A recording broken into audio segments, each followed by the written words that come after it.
In this intense exchange, Senator Kirsten Gillibrand presses Pete Hegseth on his controversial statements about women in the military and their role in combat.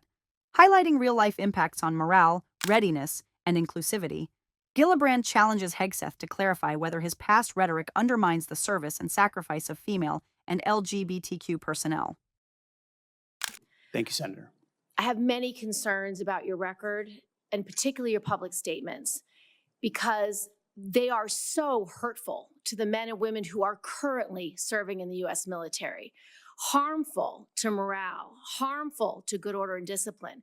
If you are saying that women shouldn't be serving in the military, and I'm going to read you your quotes, because the quotes themselves are terrible. You will have to change how you see women to do this job well, and I don't know if you are capable of that. So I want to press on these issues that my colleague Jean Shaheen brought up, because she said it so well.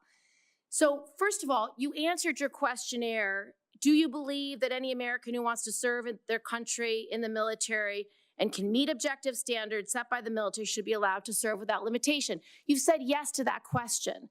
But then in all of these other circumstances, you've denigrated active duty service members. We have hundreds of women who are currently in the infantry, lethal members of our military serving in the infantry, but you degrade them. You say, we need moms, but not in the military, especially in combat units. So specific to Senator Cotton's question, because Senator Cotton was giving you layups to differentiate between different types of combat. And specifically, as Secretary, would you take any action to reinstitute the combat arms exclusion for female service members, knowing full well you have hundreds of women doing that job right now? And the standards, your 2-mile run, Tom, is about the Army Combat Fitness Test. It is not the requirements to have an MOS 11 Bravo, which is the infantry. These are the requirements today for people serving in the industry, men and women. They are gender neutral, and they are very difficult to meet. They have not been reduced in any way, and our combat units, our infantry is lethal.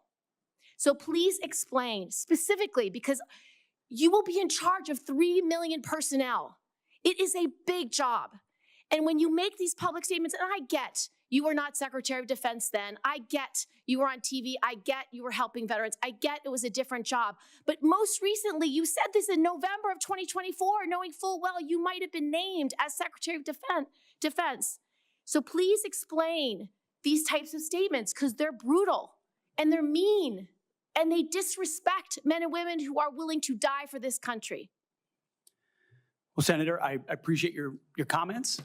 And I would point out, I have never disparaged women serving in the military. I respect every single female service member that has put on the uniform, past and present.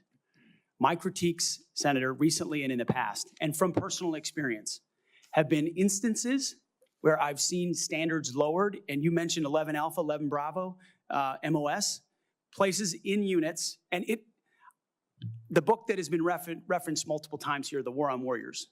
I spent months talking to active duty service members, men and women, low ranks, high ranks, combat arms and not combat arms. And what each and every one of them told me, and which personal instances have shown me, is that in ways direct, indirect, overt, and subtle, standards have been changed inside infantry training units, ranger school, infantry battalions, to ensure that Give me one example. Please give me an example. I get you're making these generalized statements. Commanders meet quotas to have a certain number of female infantry officers or infantry enlisted, and that disparages those women who are incredibly capable of meeting that for the standard. infantry. Commanders do not have to have a quota for women in the infantry. That does not exist. It does not exist. And your statements are creating the impression that these exist, because they do not. There are not quotas. We want the most lethal force. But I'm telling you, having been here for 15 years, listening to testimony about men and women in combat and the type of operations that were successful in Afghanistan and in Iraq, women were essential for many of those units. When Ranger units went in to find where the terrorists hiding in Afghanistan or in Iraq, if they had a woman in the unit, they could go in, talk to the women in a village, say, where are the terrorists hiding? Where are the weapons hiding? And get crucial information to make sure that we can win that battle. So you cannot denigrate women in general, and your statements do that. We don't want women in the military, especially in combat. What a terrible statement. So please, do not deny that you've made those statements. You have. We take the responsibility of standards very seriously, and we will work with you. I'm equally distressed you would not meet with me before this hearing. We could have covered all of this before you came here, so I could get to the 15 other questions that I want to get to. So women, you have denigrated. You have also denigrated members of the LGBTQ community. Did you know that when Don't Ask, Don't Tell was in place, we lost so many crucial personnel, over 1,000 in mission critical areas. We lost 10% of all our foreign language speakers because of a political policy. You said in your statement, you don't want politics in the DOD. Everything you've said in these public statements is politics. I don't want women. I don't want moms. What's wrong with a mom, by the way? Once you have babies, you therefore are no longer able to be lethal. I mean, you're basically saying women after they have children can't ever serve in the military in a combat role. It's a silly thing to say. It's a silly thing to say beneath the position that you are aspiring to. To denigrate LGBTQ service members is a mistake. If you are a sharpshooter, you're as lethal regardless of what your gender identity is, regardless of who you love. So please know this to be a true statement. The exchange between Senator Kirsten Gillibrand and Pete Hegseth underscores the critical intersection of military leadership, public accountability, and the operational realities of a diverse armed force. Senator Gillibrand methodically confronts Hegseth with his past public statements, emphasizing that remarks questioning women's combat effectiveness and the role of mothers in uniform are not abstract opinions. They have tangible consequences for morale, cohesion, and trust among service members. Her questions focus on lived experience, making clear that personnel in the field depend on equitable treatment, objective evaluation, and leadership that recognizes their contributions without bias. Gillibrand's line of questioning demonstrates that leadership credibility relies not only on policy decisions, but on the messages leaders communicate publicly.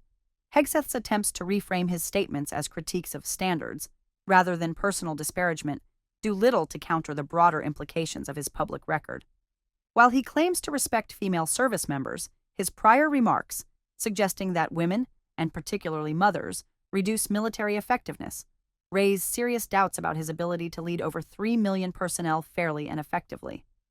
These statements create unnecessary skepticism and anxiety among troops, undermining confidence in leadership and potentially damaging unit cohesion. Moreover, the operational value of women in combat is not theoretical. Gillibrand cites real-world examples from Afghanistan and Iraq, where female service members provided indispensable capabilities, including intelligence gathering and mission-critical interaction with local populations. By marginalizing these contributions, leadership risks weakening both operational effectiveness and the perception of fairness among service members. Beyond gender, the hearing also touches on the treatment of LGBTQ personnel, highlighting historical lessons from the Don't Ask, Don't Tell era. Policies and rhetoric that exclude or denigrate service members on the basis of sexual orientation or gender identity result in the loss of critical skills, reduced morale, and impaired readiness. Effective military leadership demands that standards, meritocracy, and readiness remain paramount, but so too does trust. Trust that personnel will be evaluated fairly, that contributions will be recognized, and that no individual will face systemic bias based on gender, parental status, or sexual orientation. Hegseth's public statements, as Gillibrand points out, conflict with these principles and risk eroding trust in the Department of Defense. Leaders must understand that their words carry weight beyond political commentary. They influence recruitment, retention, and mission success.